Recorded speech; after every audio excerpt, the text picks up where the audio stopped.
Spokesperson for the National Shooting Sports Foundation, Mark Olivia. He joins us now. Mark, thanks very much for being with us. I'm really glad you're here because really you're representing a group of people that I've always wondered about. I'm not a shooter. You know, there's one gun in the house I grew up in. It was my dad's service weapon. He just kept it, I think. So I'm not part of the gun-owning America. And now I note, though, that in the National Shooting Sports Foundation response to the Uvalde shooting, you guys said that you've led efforts to improve background checks to include mental health records into the FBI's background check system. So I wonder about what we call responsible gun owners, right? The vast majority of Americans want universal background checks, enhanced background checks. Vast majority of Americans for red flag laws on issues like psychological propensity to violence. What's the solution here? And what's the problem you're targeting? And can it be solved? Yeah, so I appreciate you having me on today and the opportunity to speak to this. And we have been at the table with this. And we talk about the improvements that the National Shooting Sports Foundation has been at the lead trying to improve the background check system to make it more effective. After 2013, we realized that not every state was submitting all disqualifying mental health records to the FBI's National Instant Criminal Background Check System.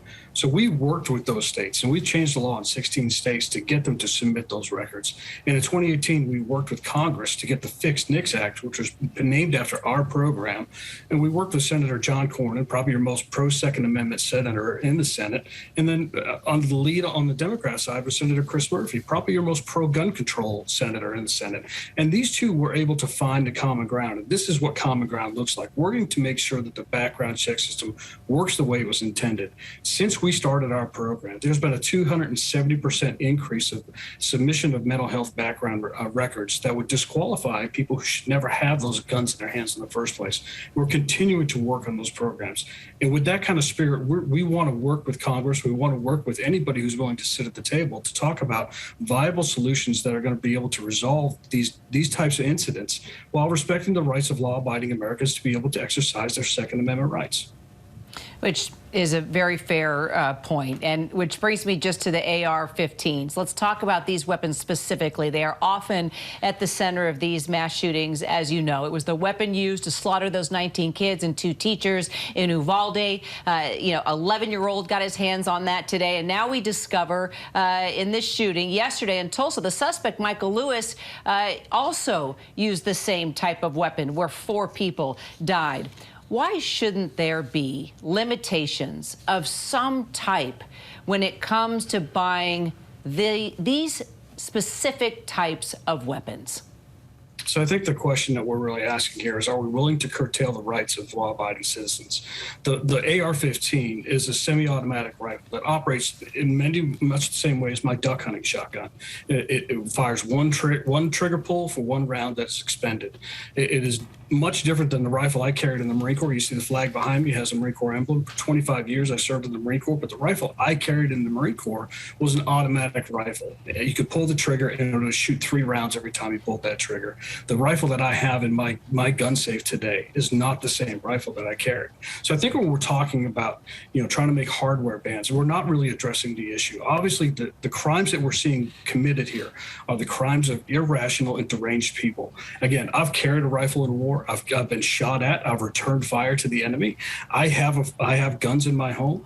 But I don't ever consider the idea of taking a firearm out of my home to cause harm to anybody else. It's not a rational thought. So we're not dealing with rational people. You're different. Right, but I understand that point. You served in the military. You were trained, and also look at what you do as a profession. That makes sense. But looking at Uvalde, right, and other mass shootings, but Uvalde in particular, why should an 18-year-old have the ability to walk into a store and buy that type of weapon? And you're absolutely right. As we're learning more about this suspect, the murderer in Uvalde, there were warning signs that people had indicated early on that he should never have been allowed to have a firearm in his possession. But those actions were never taken up with authorities. You have the tools that are available to report these people, to bring them before authorities, to reach out to get a mental health evaluation on some of these folks and have them brought before a judge. And maybe these people need to be involuntarily committed to a mental health facility. Maybe we need to be looking at expansion of so-called red flag laws or extreme risk protection orders, so long as they include due process rights considerations. And I think that those are some of the responsible discussions that are happening right now in the Senate. When we're just looking at this poll, Mark, that says 86% of Americans support red flag laws. I think in most instances, even in our broken democracy, you get 86% of Americans. You can't get 86% of Americans to agree that it's Thursday, right? I mean, you get 86% of Americans to agree on something. Something should happen, right?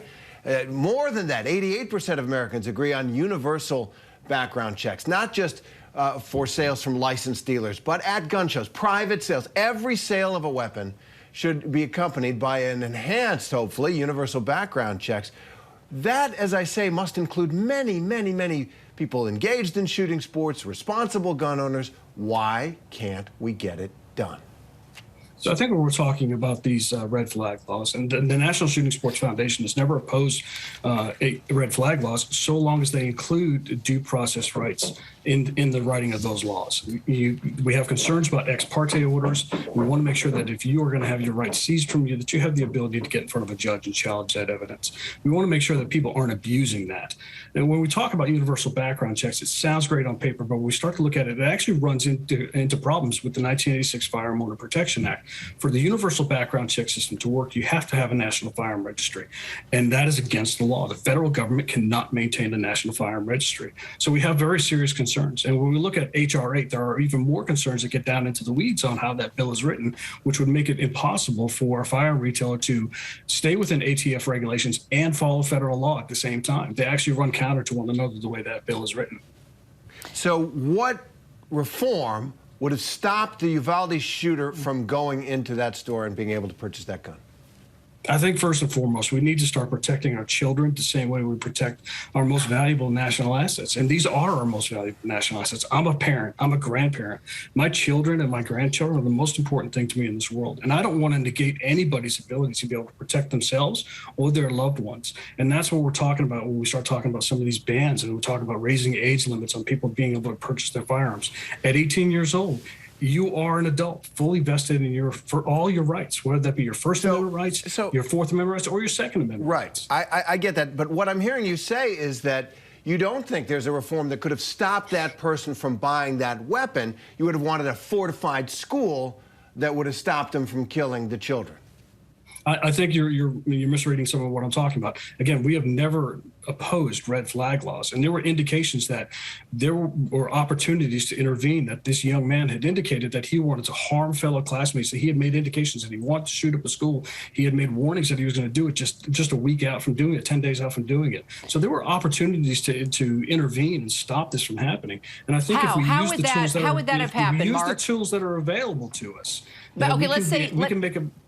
With all those records, and we're not meaning to be combative here, but in all honesty here, let's say you had all those warning signs, right?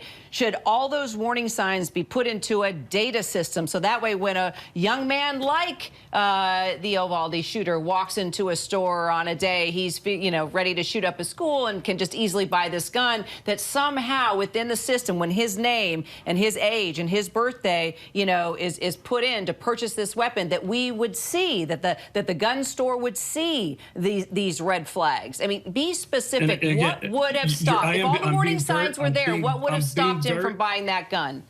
I'm being very specific here. When you invoke a red flag law, an extreme risk protection order, that automatically makes that individual a prohibited person from buying a firearm, from possessing a firearm. You can seize those firearms from that person who may be a threat to themselves or be a threat to others. Indications were there. He made threats, and those threats were never passed on to authorities for them to be able to act upon. That would have stopped him from being able to purchase those firearms.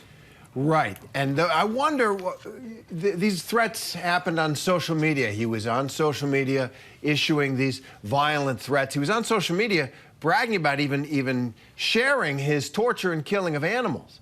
And I wonder if you'd think it would be right for social media companies to red flag people like that. I've said this before. Look, if I'm buying a sofa, I click on one sofa online instantly.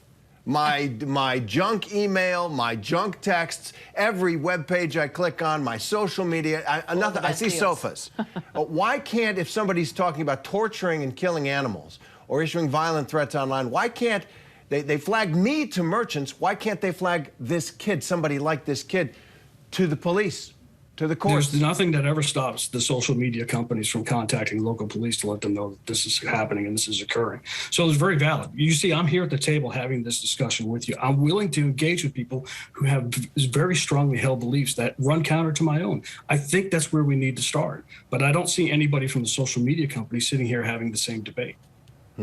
I'd like to see you, Mark, get in there and debate those social media companies. Knowing you, you'd be able to get something done. Let's hope. Mark, thank you so much, Mark. Appreciate it. Thanks for having me today.